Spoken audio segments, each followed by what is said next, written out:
to sit with difficult emotions and give space for other people's difficult emotions, and then maybe jump in with a solution or some support. I don't know, something around that, isn't there? Being able to kind of befriend our emotions. I think when we look at Guru Sahib's examples, yes, they were strong physically, but then they, like you're saying, they had that creative outlet. They still did the creative. They did the kirtan. They did. To me, I don't mean this in a negative way, but it's almost like Guru Sahib is journaling when they're writing Gurbani, like Shabad Azare, when Guru Arjan Dev Ji is writing, he's journaling his feelings, like he's releasing them. And like you said, like we miss that step sometimes. We're like, okay, I don't feel too good. I need to feel better, but it's actually, how do I feel right now? Yeah, because many of us, I don't know, I know that I've come on a journey where I've been fearing my emotions for so long because I've never really known how to deal with them. So when I feel a sense of anxiety, I'll be like, oh God, I shouldn't feel that. You shouldn't feel that. If I don't talk about it, if I suppress it, it will go away, but it never does.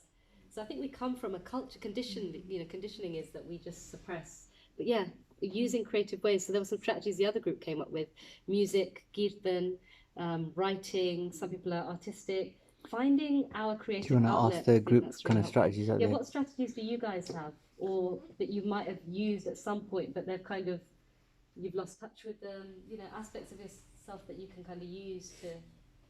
So what I've often done is there's some shabads obviously that we all know, common shabads, which when you're in a state of mind where you're feeling down, whatever, then shabads like Ja tu mere dil hai ta kya mo chanda, or tu mera pita tu hai mera mata, just reciting them over and over, and reminding yourself that, you know, that Maharaj is there, and you know we need to accept whatever is happening as well, but also try to be reinforced by the fact that there is a higher consciousness trying to save us, and that only comes, it doesn't come when you're in that state. You have to kind of prepare for it. That's what I think Pyar also means.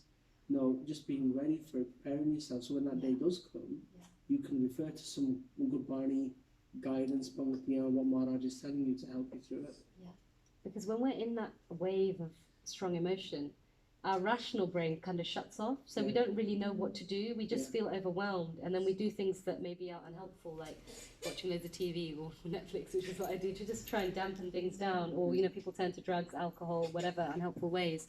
So I like that. I've written shabbats as affirmations. I don't know if you guys have heard of affirmations, but in psychology, there's this big push to kind of reciting certain lines, things that change the mindset, and doing that as a daily practice. So I guess that's a really helpful thing. I'm thinking actually I'm going to go and do that. There's some shabbats that really stick out to me. And if I was able to read them at a time when I'm feeling really, you know, and if I practiced that, then I would be able to, I think, bring myself out of that state. And that also helps with certain, like, any characteristic or any attribute that you don't want, for example, the 5 vices, for example. There's so many shabbats that you can, if you feel anything coming across you, you can recite some Pungi of Gurbani, some shabbats to help. So that we could actually put out to the Sangat as different things we could do there. Yeah, awesome. Are there any other strategies that people? How you feel as well. No, it helps me. Talking. I might just say to him, you know, I'm feeling a bit crappy today. Yeah. I think just if I've just said it, then I find in a few hours you kind of think, oh, I've got it out there. What does it do though? That act of. What is it? Sharing. A bit of release, yeah. Or just acknowledging you've got, like you say, that wave of, okay, I'm feeling a little bit, I'm not sure what it is. Yeah. And some people are just so more in tune with how they're feeling, aren't they? And even if it's just a little bit, they acknowledge straight away that, okay, something's not right today. Kind of brings a bit of distance from that state when you're talking. When you give words to it and you say it out, there's a bit of distance. You can kind of look at it, can't you? It's almost as if it's no longer as a mush ball in there inside you. Yeah. It's kind of there's a bit more clarity. That's really, I like that one.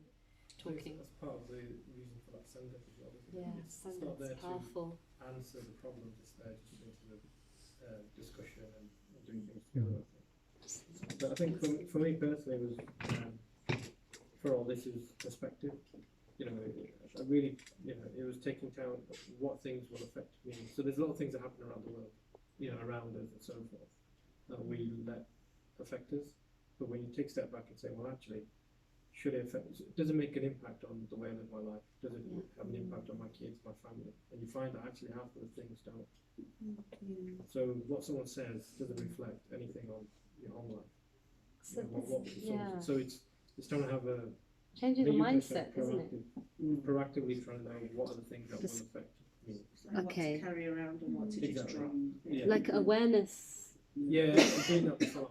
So tuning into what, so that involves quite a lot, isn't it? So we're struggling. Let's imagine that we're struggling with this overwhelming emotion or this difficult situation that feels unsolvable.